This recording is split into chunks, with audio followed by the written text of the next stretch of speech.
ẹja lónìí fún lèmi jẹ́ o Àbẹ̀kẹ́ ni mi àjífọ́jọ́ gbogbo dára bí ẹ̀gbin mo ní wí fún gbogbo mùtímù wà ní Bísí Ológe TV ni ẹ mọ̀ wò Bísí Ológe show gbajúgbajà ni wọ́n ò bẹ́ẹ̀ bá rí wọn mo ní dandan ni ẹ fẹ́ bá wọn ṣe Bísí Ológe fúnra ara rẹ̀ ń kọ́ ọmọ námù lóró òkè àṣẹ́hùn lóró okùn níran bàbá tó bí wọn lọ́mọ Bísí Ológe arẹwà lóbìnrin adúmọ̀ọ́dán arẹwà àfijọ́ ẹlẹ́wọ̀ obìnrin tó mọ́ yáyì tí gbogbo ìlú ń fẹ́ ni àní Abẹ́òkúta tẹ́tẹ́ orí àpáta wọn fi ṣẹlẹ̀ mo ní ẹ wá lọ́gùn yan lẹ́bẹ̀ẹ́ lọ́rọ́ ká ọkàn mi nìjọ mo ní ẹ wá fòrò yan mi ńlẹ̀ wọ́n ní ẹja lónìí bó kí n gún yan lẹ́bẹ̀ẹ́ kí n ro ká ọkàn mi nìjọ mo gún yan lẹ́bẹ̀ẹ́ tán mo ro ká ọkàn mi nìjọ nílẹ̀ bàbá tó bí wọn lọ́mọ àní kàkà kan fòrò yan nílé igi pẹlẹbẹ náà gbélé ńlá ọmọ sálà tí fowó àlejò bomi ọ̀rọ̀ mi ò kọ́gí ọ̀rọ̀ mi ò mọ̀ kọ́ pẹ́ Àbẹ̀kẹ́ mo ní gbogbo yín pátápátá ire lójú wáyọ́mọ́ rí ire lójú owó yọ́mọ́ rí Bísí Ológe show ni ẹ mọ́ tẹ́tí sí kẹ́ ẹ mọ́ wò. Mama náà yóò máa ó bàjẹ́ lọ́la Kùránù lọ́la Kùránù jẹ́ tàwa. Ọmọ owó tó ní lọ́la Kùránù jẹ́ tàwa ó dá wa tí a mọ̀ lọ́la Kùránù jẹ́ tàwa ó dá. Mama já yẹ wá ó bàjẹ́ lọ́la Kùránù lọ́la Kùránù jẹ́ tàwa. Ọkùnrin yìí tó bèrè lọ́la Kùránù jẹ́ tàwa ó dára. Lọ́la Kùránù jẹ́ tàwa ó dára. Mama jẹ́ tàwa ó bàjẹ́ lọ́la Kùránù.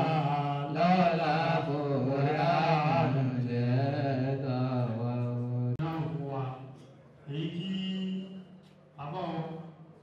ọmọ àbáwá àlè àkùbọ̀ nìkan àbáwá ìmọ̀mù ní ti àgbà àbáwá ìkúyà wọn ní àwọn náà ni wọ́n bá wa ṣe fìdáwò fún ọmọ wa Zikrot Adélékè Owódùn ní ìyá Tajudeen AK ọmọ 250 ọlọ́mọba wa kẹwàá ọlọ́mọba wa kẹwàá. wọ́n jẹ́ náà ti nà yẹn. Sọ́dọ̀ ọ̀la ni wọ́n lọ fẹ́. Sallallahu alaihi wasallam. Adáwọ̀pẹ́ fún ọlọ́mọsílà wọn ò bí jọ́ṣẹ́ ní kọ̀ọ̀kan wá sílẹ̀ tí wọ́n ti lọ ọlọ́mọsílà ìbọn wa kẹwọn. Wọn àlùfáà wa láti pèlè lọ́la bá wa Ajimam Salis Alejile ọ̀gbẹ́gun àlùfáà tí wọ́n kọ́ wa lẹ́kọ̀ọ́ tó ti ṣíwọ́ṣẹ́ ọlọ́mọsílà ìbọn wa kẹwọn ọlọ́mọsílà wọn àgbẹ̀ ní kọ̀ọ̀kan wá tí wọ́n ti lọ ọlọ́mọsílà wa kẹwọn. Bismillahi qul huwa Allah. Bismillahir rahmanir rahim. Qul huwa Allahu ahad. Allahu samad. Lam yalid wa lam yakul lahu kufuwan ahad. Gbogbo àwọn ọlọ́run bá ṣẹ́kù fún wa tá a bẹ lábẹ́ ìdí wọn ọlọ́mọṣẹ́lẹ̀ jẹ́ kí á ní wọn pẹ́ pẹ̀lú àtọ̀rọ̀ bá ṣe fún yánú olóde tòní bàbá náírà ìmọ̀ mẹ́kẹ́ta dín ní afá tí ó sẹ́ra fánọ́sì àrọ́wà sí lọ́rọ̀ àbá wa ìmọ̀mọ̀ wa jágbọ̀nà tí wọ́n jẹ́ aṣáájú fún wa ní ìjókòó yìí àwa bẹ̀ ọlọ́run àṣepẹ́ àṣejìnà ọlọ́mọṣẹ́lẹ̀ bá fún wọn ṣe bẹ̀rẹ̀ látòrí tí wọ́n kárìgbọ́ ọjọ́ mọ́ lápapọ̀ àná ọlọ́run má dùn jápọ̀ lẹ́nu gbọ̀ngàn wa ọlá Qur'anul azim ọlá bismillahir rahmanir rahim لهيلا بقريش ليلا بهم رحلة شتاء وصيف ورب هذا البيت الذي يتوفاهم من جوع وآمن خوف akí gbogbo àwa ẹbí òkú àwọn ọmọ òkú àti gbogbo àwọn ẹbí owó sábẹ owó rè àwọn abẹ Ọlọ́run ìjókòó wa ní àárọ̀ yìí ní àṣẹ bàbá wa chief imam wa ní Ọ̀ṣìmọ̀rẹ́ bàbá wa Abdulrahman Ọláwálé Jágúnà wọn ní kí aléwájú nínú fìdáwò tí a fẹ́ ṣe fún bàbá wa Dhikratullah bàbá wa ọlọ́mọsílẹ̀ bàbá kẹwọn Ọlọ́run kó bá wa dáríjì wọn ìkẹ́ Ọlọ́run àánú Ọlọ́run àforíjì Ọlọ́run ọlọ́mọsílẹ̀ bàbá wọn Ọlọ́run baálé wọn táwọn náà ti gbáwájú wọn ọlọ́pàá àwọn pọ̀ kẹ́ ọlọ́pàá àwọn pọ̀ jẹ́ ìyá Ọlọ́run Al-Qur'anul azim ní àṣẹ bàbá wa imam fìdáwò náà ni a fẹ́ ṣe yìí gbogbo ẹnì kọ̀ọ̀kan wa tí a bá mọ ahọ́n yí padà ẹ jẹ́ kí á jìjọ ṣe fìdáwò náà kí ọlọ́mọsílẹ̀ gbá ní ìbádà fẹ́ nìkọ̀ọ̀kan wa láàdá tó yẹ kárí bẹ́ẹ̀ ọlọ́pàá àwọn bẹ́ẹ̀ ni màmá wa kó máa jẹ́ àlékún ìkẹ́ àlékún ìgẹ̀ àlékún àánú fún màmá wa náà Al-Qur'anul azim a'udhu billahi minash shaitanir rajim bismillahir rahmanir rahim faqultu istaghfiru rabbakum innahu kana ghaffara yursilis samaa alaykum midrara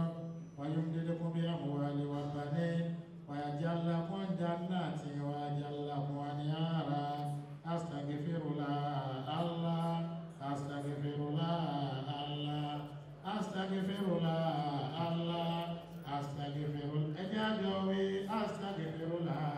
Allah astaghfirullah Allah astaghfirullah Allah astaghfirullah astaghfirullah Allah astaghfirullah Allah astaghfirullah Allah astaghfirullah Allah astaghfirullah Allah astaghfirullah Allah astaghfirullah Allah astaghfirullah Allah astaghfirullah Allah astaghfirullah Allah astaghfirullah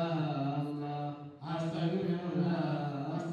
Allahumma salli ala Muhammadin wa sallim Allahumma salli ala Muhammadin wa sallim Allahumma salli ala Muhammadin wa sallim Allahumma salli ala Muhammadin wa sallim Allahumma salli ala Muhammadin wa sallim Allahumma salli ala Muhammadin wa sallim Allahumma salli ala Muhammadin wa sallim Allahumma salli ala Muhammadin wa sallim Allahumma salli ala Muhammadin wa sallim Allahumma salli ala sayyidina Muhammadin al-Fatih lima ughliqa wal khatib lima sabaq ناصر الحق بالحق والهادي إلى صراطك المستقيم وعلى آله حق قدره ومقداره العظيم فروح وريان وجنات نعيم فروح وريان وجنات نعيم فروح وريان وجنات نعيم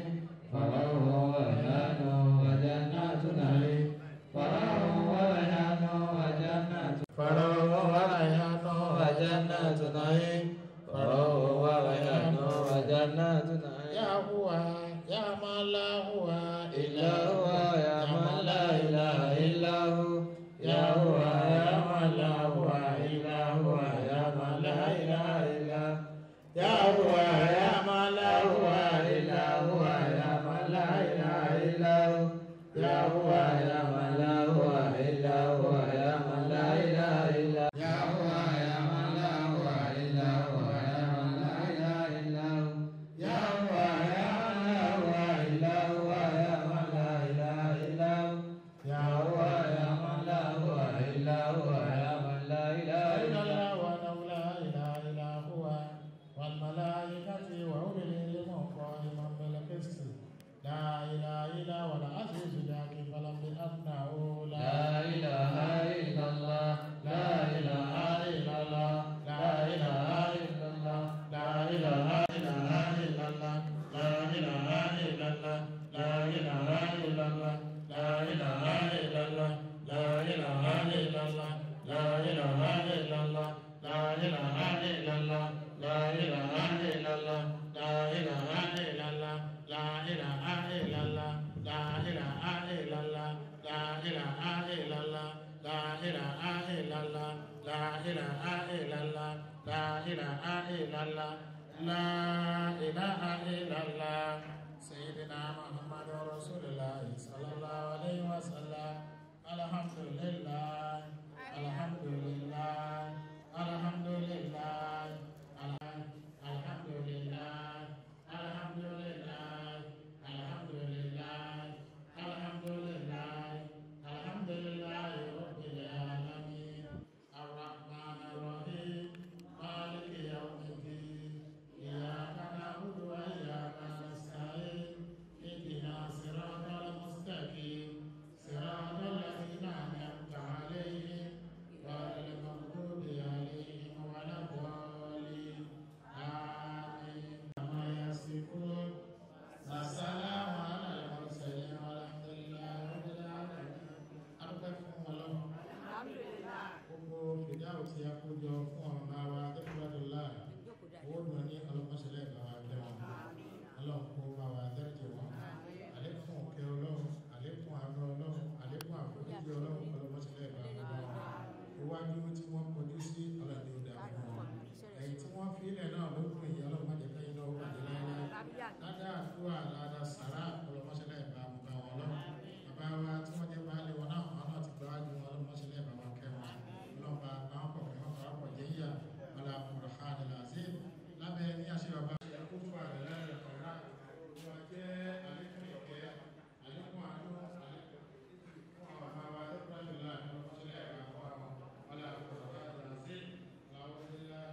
صلى الله عليه وسلم امتثالا لأمرك تصديق نبيك محمد صلى الله عليه وسلم وما بدا فيه وشوق إليه وتسليم القدر والكون تعالى لذلك وتولي مني فضلك وإذانك وأزل جمع قبلة قلبي واجعلني من عبادك الصالحين اللهم سلوا شرف على شرف الذي عليته وإذا على إذ الذي أعطيته ونور على نور الذي منه خلقته ولمقامه في مقامة المرسلين ودرجته في درجة نبينا وأزلك علينا قرضاه يا رب العالمين وعلى العافية دائمة والموت على الكتاب وسنة وجماعة وكلمة شهادتي على تحقيق من غير تغيير ولا تبديل واغفر لي ما تركت بفضلك وفضلك بدك أكرمك يا أكرم الأكرمين وصلى الله على سيدنا محمد صلى الله عليه وسلم وعلى آله وصحبه وسلم تسليما كثيرا. Gbogbo àwọn tí wọ́n bá ti ń wọlé sí àárín wa àti wà lórí àdúrà sàlámù tí a ṣe fún màmá kí a máa wọlé pẹ̀lú. Káyà Rasulala asálàmù asálàmù alẹ́ iṣẹ́ táwọn máa ṣe lélẹ́yìn.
بسم الله الرحمن الرحيم اللهم اشرح بالصلاة عليه صدورنا ويسر بها أمورنا وفرج بها همومنا واكشف بها همومنا واغفر بها ذنوبنا واقض بها ديوننا واصلح بها أولنا وبلغ بها آملنا وتقبل بها توبتنا واغسل بها أوبتنا وانصر بها وجدتنا وطهر بها ألسنتنا وانس بها واشتنا وارحم بها قربتنا واجعلنا نور بين أيدينا ومن خلفنا وعن أيماننا وعن شمائلنا ومن فوقنا ومن تحتنا وفي آياتنا وموتنا وفي قبورنا وعشرنا ونشرنا وسيل يوم القيامة على وسنا وزاكل بيا مواسنا حسناتنا وعد بركاتي علينا آتنا لك نبينا وسيدنا محمدا صلى الله عليه وسلم وعلى آله وسلم ونحن آمنون مطمئنون فارغون مستبشرون ولا تفارق بيننا وبينه آتا تدخلنا وسلم ولم نره فموتينا اللون في دارين برؤيته وسابل قلوبنا على محبته واستمنا على سنته وتوفنا على ملته واشرنا في سمرته ناجيته وحزبه المفلحين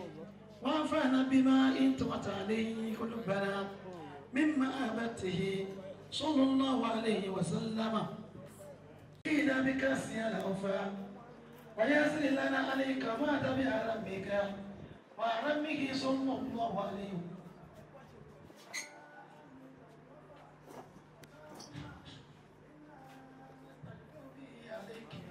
إذ هو أوجه شفاء إذ هو أقرب الوسائل إليك نشكو إليك يا ربي قسوة قلوبنا وكثيرة ذنوبنا وطول آمالنا وفساد أعمالنا وتكاسلنا عن الطاعات ووجوبنا عن المكلفات